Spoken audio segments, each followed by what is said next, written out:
Begini, saya bosan sih ngomongnya. Si Imad Sarman ini sering keluar-keluar mau debat 3 hari 3 malam dengan siapapun siap. Nah sekarang pas debat di Banten dia nggak datang. Alasannya kayak anak kecil. Anak kecil kalau kalah bermain seperti itu. Ada anu lah kayak gitu budak letik mahnya. Budak letik ngeles gitu budak letik katanya.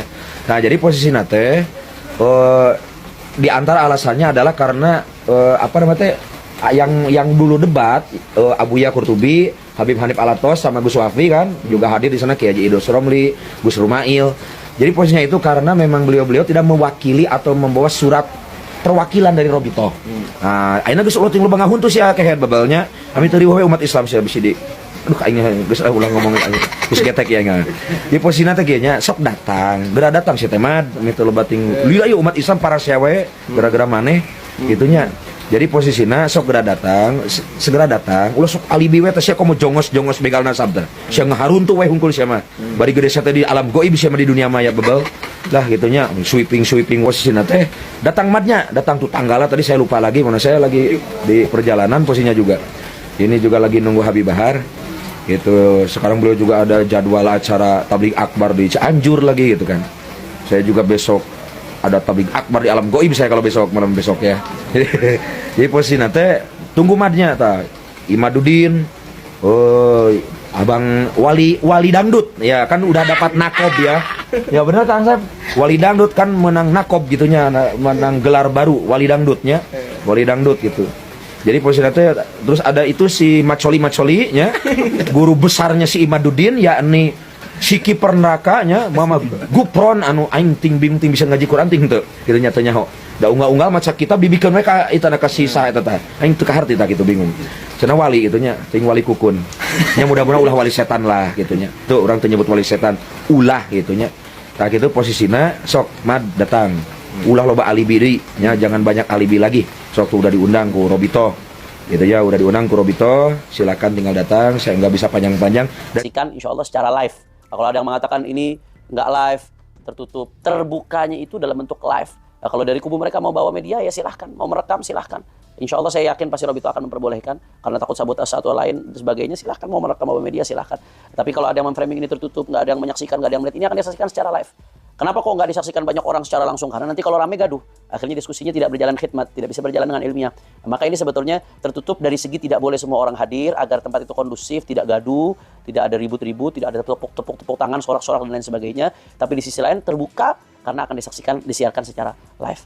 Kita telah sama-sama mengetahui bahwasanya Ar-Rabitatul Alawiyah sebagai wadah resmi Sadah Al-Abi Alawi telah mengirimkan surat kepada saudara Imaduddin bin Sam'un undangan, ajakan untuk berdiskusi, membedah pemikiran Imad bin Sam'un terkait pembatalan nasab Sadah Al-Abi Alawi sebagai dzurriyyah Nabi SAW pada tanggal 7 September 2024 hari Sabtu di gedung Ar-Rabitatul Alawiyah. Undangan ini direspon oleh Imad dalam salah satu podcast, dalam salah satu video dengan berbagai alasan. Seperti biasa dia berusaha mengeles dan dia berusaha mengalihkan supaya diskusi ini dilakukan di UIN Wali Songo pada tanggal 10 September 2024. Begini saudara-saudaraku sekalian, yang pertama saya harus tegaskan sebagai salah satu tim peneliti yang akan terlibat dalam diskusi tersebut. Saya harus menegaskan yang pertama, kenapa di Rabitatul Alawiyah Imad bin Sam'un meneliti dan membatalkan nasab Sadah Al-Abi Alawi. Sedangkan lembaga resmi yang otoritatif di dalam pencatatan nasab Sadah Al-Abi Alawi adalah Ar-Rabitatul Alawiyah. Sehingga Ar-Rabitatul Alawiyah adalah lembaga dan tempat yang relevan terkait objek penelitian Imad. Harusnya kalau dia meneliti nasab Alawi, ya datang dong ke lembaga pencatatan nasab Sadah Alawi. Inilah tempat diskusinya. Inilah tempat yang otoritatif, inilah tempat yang relevan. Sehingga tempat ini sudah sangat tepat. Selama ini saudara Imad bin Sam'un kemana-mana keliling, berbicara di berbagai tempat dengan nada yang provokatif, yang dibungkus dengan bungkus ilmiah, tapi mengaku meneliti, bahkan sampai tahap mengambil kesimpulan membatalkan nasab Sadah Alawi, tapi tidak datang ke lembaga pencatatan resmi nasab Sadah Alawi yang memang dalam hal ini otoritatif, lembaga resmi. Jadi penelitian macam apa ini? Sehingga memang sudah sangat tepat kalau dialog ini, diskusi ini, Robitoh mengundang Imad bin Sam'un agar membahas masalah ini langsung di tempat yang terkait objek penelitian yang bersangkutan. Sehingga saya kira ini sudah sangat tepat dan sudah sangat relevan sehingga tidak ada alasan untuk menolak dan mengelak. Itu yang pertama.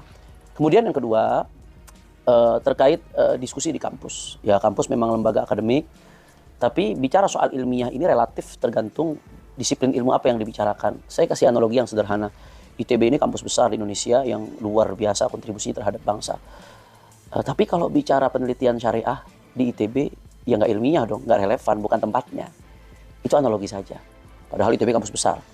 Begitu juga saya kira UIN Wali Songo, ini kampus luar biasa, Universitas Islam Negeri. Tapi ini yang kita bahas ilmu nasab. Objek penelitiannya tentang nasab. Nasab ini punya disiplin ilmu tersendiri yang disebut ilmu nasab. Apakah di situ ada prodi ilmu nasab? Apakah ada profesor ilmu nasab? Ada nasabah? Sehingga itu dikatakan relevan dan layak untuk menjadi gelanggang diskusi ilmiah terkait masalah ini. Ya tentunya orang yang alim di satu bidang belum tentu alim di bidang yang lain. Orang yang alim di bidang tafsir misalkan, bisa jadi dia awam di bidang ilmu nasab. Sehingga kalau bicara ilmiah dalam konteks ini ya relatif. Ya kalau mau sekalian mencari tempat yang netral, ilmiah, bicara netral ya. Walaupun sebetulnya Rabitatul Alawiyah sendiri insya Allah akan menjamin daripada keselamatan, aman, kami nggak akan melakukan intimidasi dan lain sebagainya. Insya Allah pulang pergi aman, sehat walafiat biidznillah. Tapi kalau mau bicara lebih jauh lagi terhadap lembaga ilmiah yang relevan dan kompeten dalam masalah ini, ya kalau mau silahkan sekalian di Nakoba internasional. Nakoba internasional yang diakui dunia internasional, yang diakui di negaranya, misalkan yang di dalamnya ada pakar-pakar ilmu nasab, ya apalagi yang sudah berpengalaman ratusan tahun bergelut dalam bidang nasab, itu baru kompeten. Silahkan. Tapi kalau pertanyaan saya di UIN Wali Songo, apakah ada nasabah? Apakah ada profesor ilmu nasab misalkan? Apakah ada lembaga penelitian nasab di dalamnya? Walaupun ya dia lembaga akademik, punya kompetensi dalam bidang ilmu agama di berbagai disiplin ilmu lainnya, tapi spesifik pembahasan ini adalah bidang ilmu nasab, sehingga ilmiah itu sifatnya relatif tergantung tempat di mana diskusi ini dijalankan, harus sesuai dengan disiplin keilmuan yang sedang kita bahas. Imaduddin adalah salah satu jenis manusia yang selalu memilih untuk menyamar dan berkelit saat dihadapkan dengan rasa takut. Geng mereka ini isinya hanya orang-orang pengecut dan pecundang yang sebenarnya merasa tidak nyaman dengan kejujuran diri mereka sendiri. Mereka cenderung tidak mau terlihat lemah di hadapan masyarakat, sehingga mereka akan melakukan segala cara untuk menyembunyikan ketakutannya. Mereka akan selalu menutupi ketakutannya dengan berbagai alasan yang tidak masuk akal. Mereka bisa saja pura-pura tertawa untuk menutupi ketakutannya, meski sebenarnya jantung mereka itu berdebar-debar mau copot ketika ditantang debat secara live. Orang-orang seperti Imad ini selamanya akan hidup di dalam dunia kedustaan, di mana mereka sekuat mungkin berusaha terus-menerus mempermainkan diri mereka sendiri. Mereka takut melihat kenyataan yang dihadapi, sehingga lebih memilih untuk menjalani hidup dalam bayang-bayang kepalsuan. Mereka seolah-olah bisa lari dari rasa takutnya, tetapi sebenarnya mereka hanya semakin menambah beban di dalam hati dan jiwanya dengan berbagai tekanan yang datang dari berbagai arah.